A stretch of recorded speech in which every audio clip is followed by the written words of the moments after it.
புதுக்கோட்டை மாவட்டம் வேங்கை வயல் அப்படிங்கிற ஒரு கிராமம். பலதரப்பட்ட மக்களும் வந்து வாழ்ந்து வர இந்த வேங்கை வயல்ல ஒரு தனி தொட்டி இருக்கு. அதுதான் வந்து அந்த பட்டியலின மக்களுக்கு வந்து தண்ணி வழங்குறதுக்காக வச்சுட்டு இருக்க அந்த தண்ணீர் தொட்டி. கரெக்டா டிசம்பர் மாதம் 26ஆம் தேதி இந்த பட்டியலின மக்கள்ல நிறைய பேருக்கு வந்து பாத்தீங்கன்னா உடல் உபாதைகள், உடம்பு சரியாம போறது, வாந்தி, மயக்கம் அப்படின்னு நிறைய பேருக்கு வந்து வர ஆரம்பிச்சிருக்கு. என்ன பண்ணிருக்காங்கன்னா அந்த தண்ணீர் தொட்டியை வந்து நம்ம செக் பண்ணுவோம். வேற ஏதாச்சும் வந்து வேற ஏதாச்சும் உயிரினம் ஏதாச்சும் வந்து வேலை இறந்து கிடக்குதா அப்படின்னு சொல்லிட்டு செக் பண்ணுவோம் அப்படின்னு சொல்லிட்டு என்ன பண்ணிருக்காங்கன்னா டிசம்பர் 26ஆம் அந்த தண்ணீர் தொட்டியை வந்து ஒரு 3-4 இளைஞர்கள் வந்து செக் பண்ணிருக்காங்க. மனித மலம் அது வந்து அந்த தண்ணீர்ல வந்து மருந்து பார்த்து ரொம்பவே அதிர்ச்சி அடைஞ்சிருக்கு. இதுல என்ன ஒரு ஃபேக்ட் அப்படின்னு வந்து பாத்தீங்கன்னா, அந்த மேல இருக்கிற தொட்டி வந்து தொட்டியோட மூடிய மிகவும் கனமானது. மினிமம் ஒரு 4ல இருந்து 5 பேர் இருந்தா அந்த தொட்டியை தூக்கவே முடியும். ஸோ அந்த தொட்டியில மலம் கழிஞ்சு யாரு பண்ணாங்க அப்படிங்கிறது ரொம்பவே ஷாக்கிங்கா வந்து அந்த மக்கள் வந்து இருந்திருக்காங்க.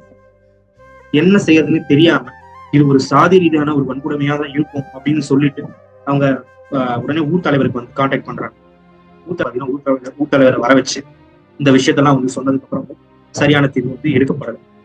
அதுக்கப்புறமா இந்த விஷயத்த வந்து சோசியல் மீடியால வந்து அதன் மூலமா வந்து பாத்தீங்கன்னா மாவட்ட கலெக்டர் கவிதா ராமு அவங்க, அதுக்கப்புறம் வந்து பாத்தீங்கன்னா அந்த மாவட்டத்தோட எஸ்பி அவங்களும் வந்து சம்பவ இடத்துக்கு வராங்க. வந்து என்ன பிரச்சனை, எதனால ஆச்சுன்னு சொல்லிட்டு அதுக்காக வராங்க.